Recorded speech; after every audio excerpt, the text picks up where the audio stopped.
My name is Adnan Ebrahim. I'm the founder and CEO of Car Throttle. I'm 25 years old and I own a 2009 R35 Nissan GT-R. What really excites me about the Nissan GT-R is the fact that it has a bizarre split personality. On one hand, you've got a car that you can daily drive. On the other hand, you've got a car that you can push to its absolute limits on track. And it's that which I really love about the GT-R. It's analog, it's in your face, and it's a sensory overload. Driving the car makes me feel alive. It's one of those cars which excites you from the moment you press the on-off button in the centre console.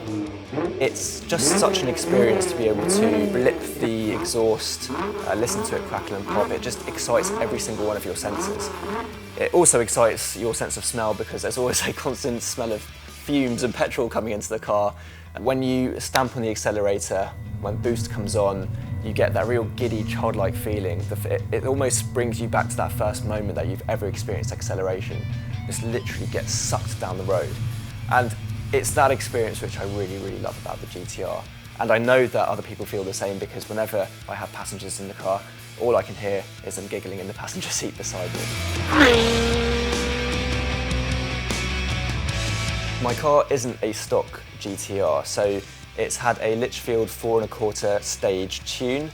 Power has gone up from roughly 480 brake horsepower, which the 2009 model launched with, to now it's pushing out around 660 brake horsepower and around 750 Newton meters of torque. What that essentially means is the 0 to 60 time has dropped to sub 3 seconds. I wouldn't be able to tell you exactly how quick it is because I haven't measured it myself. There are also a few more goodies there as well. For example, we've got forged dump valves, 1050cc injectors, an Armytrix Y-pipe and an Armytrix Valvetronic exhaust, which makes it extra loud.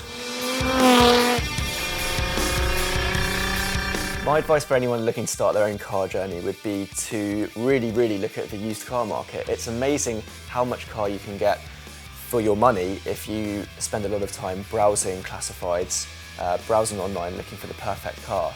I found the car at a dealership called ASM Performance, who have a huge number of exotic cars, one of which was this tuned Nissan GT-R, and I found ASM Performance on Auto Trader.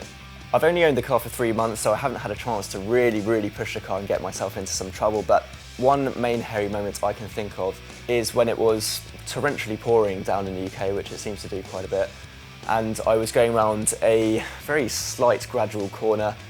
All of the systems were on the car, surprisingly, and I just decided to floor it just to see how much traction there really was in the car. Turns out in the wet, not a great deal, so I started to go a bit sideways, managed to correct it, carried on going straight, but I needed to change my pants when I came back home.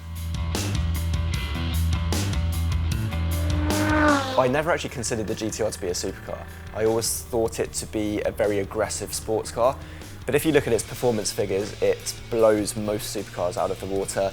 In terms of its styling, I think personally my car is a bit more mean and menacing because of the extra body kits and the extra tunes that it's had. So personally, I probably would consider it a supercar now. I'm not sure whether the internet would agree with me, but to me it's a super space car. I really enjoy cars that have character. And I feel the best cars are cars that have bucketfuls of character. The E46 M3 was a great example of that. And I feel the GT-R is often given a very rough reputation for being too clinical. It's the opposite. It's a car which really excites you and puts a huge smile on your face at the end of the day. And it's one of the reasons why I'm a petrolhead, because I really love that feeling.